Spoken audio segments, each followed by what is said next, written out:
श्रीमान उप जिला प्रमुख साहब खेताराम जी कालमा, विराजित सालग्राम जी परियार और हमारी लाडली बहन पूर्व जिला प्रमुख साहिबा प्रियंका जी मेघवाल और विराजित जनप्रतिनिधि श्रीमान संपालाल जी प्रजापत माझीवाड़ा, अन्य सम्मानित मंच पर विराजित 130वीं जयंती के अवसर पर डॉक्टर भीमराव अम्बेडकर साहब के चरणों में कोटि कोटि नमन। उन शहीदों की पुरानी परंपरा को कायम और मां माजिसा के दरबार में आज हम 130वीं जयंती मना रहे हैं। हमारे देश के भारत रत्न से सम्मानित बाबा साहब अम्बेडकर साहब की, अम्बेडकर साहब जिनका जन्म मध्य प्रदेश के महू में हुआ था और आपके पिताश्री सरकारी कार्य में व्यस्त होने के कारण उनका स्थानांतरण होता रहता था। उसके बाद में आप महाराष्ट्र चले गए और महाराष्ट्र के बाद पूना से फिर बॉम्बे तक आपने अपने जीवन में सदैव सामाजिक समरसता के लिए बहुत सारे प्रयत्न किए थे और बाबा साहब अम्बेडकर साहब ने हमें संविधान के अनुरूप जीने का अधिकार प्रदान करने में अहम भूमिका निभाई। आप बाल्यकाल में सामाजिक समरसता के कार्यों यानी सुशासन, ऊंच नीच और भेदभाव की नीतियों से प्रेस करने वाले थे और आपने इस बारे में अथक प्रयास और मेहनत किए कि सामाजिक जीवन का ढांचा जिस प्रकार से विखंडित होता जा रहा है उसको एकजुटता के काम किस प्रकार से मजबूती प्रदान करें, उस प्रकार के कार्यों में आप सदैव संलग्न रहे। और बाबा साहब का जन्म 14 अप्रैल को हुआ था, इसीलिए आज हम जन्म जयंती समारोह मना रहे हैं। परंतु आपने कहा था कि शिक्षा और संस्कार हर समाज में अनिवार्य है और शिक्षा के माध्यम से ही हम उस पदों पर आसीन हो सकते हैं।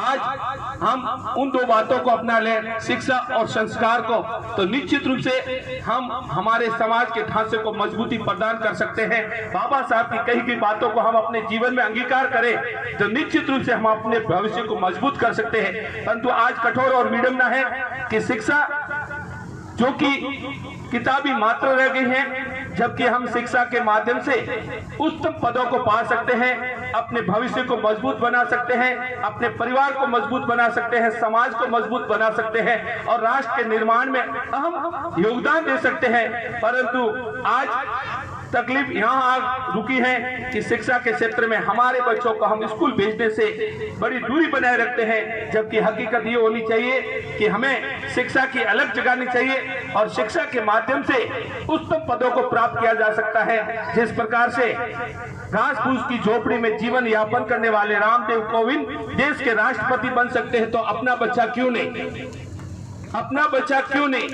जिस प्रकार से पेट्रोल पंप पर सेल्समैन की नौकरी करने वाले धीरूभाई अंबानी का परिवार देश का सर्वोच्च औद्योगिक घराना बन सकता है, तो अपना परिवार क्यों नहीं? क्योंकि इस शिक्षा के माध्यम से ही संभव है और शिक्षा से ही उस पदों को पाकर अपन आने वाले समय में जीवन के निर्धारण को मजबूती प्रदान कर सकते हैं। और रही बात संस्कारों की, तो हमें संस्कार अपने बच्चों को देने होंगे, क्योंकि अब समय आ चुका है कि संस्कारों के बिना समाज रूढ़िहीन और जिसे कहते हैं कि रीढ़ की हड्डी टूट रही है, तो निश्चित रूप से संस्कारों की कमी के कारण टूट रही है। हमें हमारे बच्चों को संस्कार देने चाहिए।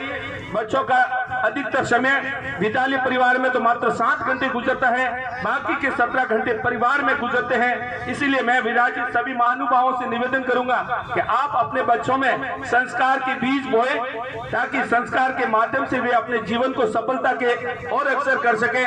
और विराजित सभी समुदाय और 36 कौम के भी लोग विराजित हैं, तो मेरी सभी से हाथ जोड़कर विनती है कि आप शिक्षा और संस्कार के माध्यम से बाबा साहब अम्बेडकर के सपने को साकार कीजिए। लगभग काफी बाबा साहब का सपना था कि देश विकास की ओर बढ़े, जातिवाद की प्रथा नष्ट हो और सभी एकजुटता के माध्यम से एकता का परचम लहराए। परंतु धीरे धीरे ये बातें आज विकास की ओर हम जरूर बढ़ रहे हैं, एक झंडे के तले जरूर आ रहे हैं। हमारे राष्ट्र का झंडा एक हो चुका है। पहले कश्मीर में अलग था, 370 धारा के बाद में वो भी सपना साकार नजर होता हुआ आ रहा है। तो हमें बाबा साहब के बातों को अपनाते हुए समाज के साथ साथ राष्ट्र निर्माण में अहम योगदान देना है, तो निश्चित रूप से आप शिक्षा के माध्यम से बहुत कुछ पा सकते हैं। इसीलिए मैं विराजित युवा पीढ़ी से निवेदन करना चाहूंगा कि आप हिंदू परंतु की भावना को त्यागें और शिक्षा के मार्ग को अपनाएं, और शिक्षा के मार्ग से आप उच्चतम पदों को पाओगे तो निश्चित रूप से समाज में उन्नति आएगी और आपके भी सपने साकार होंगे।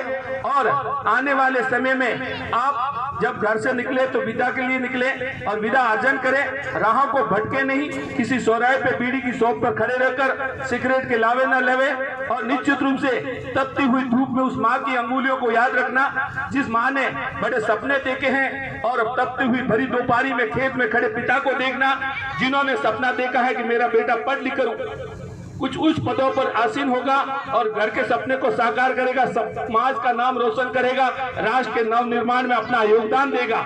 निश्चित रूप से मैं युवा पीढ़ी के सभी साथियों से निवेदन करना चाहूंगा कि आप मेहनत कीजिए, शिक्षा के माध्यम से उस पदों पर आसीन हो और समाज के साथ साथ घर और परिवार अपना भविष्य मजबूत करें। आप अपनी राहों से कभी न भटके, चाहे यहाँ शिक्षा अर्जित करें, चाहे जोधपुर में जाकर अर्जित करें, चाहे जयपुर में जाकर अर्जित करें, अपने माँ बाप और अपने परिवार के सपनों का ख्याल रखते हुए सदैव शिक्षा के मार्ग को अपनाएं। और ज्यादा से ज्यादा सभी विराजित बंधुओं से निवेदन रहेगा कि शिक्षा का प्रचार कीजिए। बालिका शिक्षा का बड़ा महत्व है। बालिका जब पढ़ लिख कर बड़ी बनेगी तो निश्चित दो परिवारों को रोशन करेगी। ये सब आपकी बदौलत हो सकता है और आप आने वाले समय में निश्चित रूप से बालिका शिक्षा पर जोर दीजिए। और बाबा साहब अम्बेडकर साहब ने महिलाओं के उत्पीड़न के खिलाफ काफी उन्होंने संघर्ष किया है और आप भारत के स्वतंत्र भारत के प्रथम लॉ मिनिस्टर यानी कानून मंत्री बने थे और आपने महिलाओं का एक विधेयक भी लाया था और विधेयक पास न होने के कारण आपने खुद को कुंठित महसूस करते हुए पद से त्याग पत्र भी दिया था। तो निश्चित रूप से आज आवश्यकता है सभी समाजों को एकजुट होकर सामाजिक समरसता की और एकजुटता की मिसाइल कायम करने की। और अब मैं मंच पर आमंत्रित करना चाहूंगा श्रीमान भंवर जी बंसाली जसौर।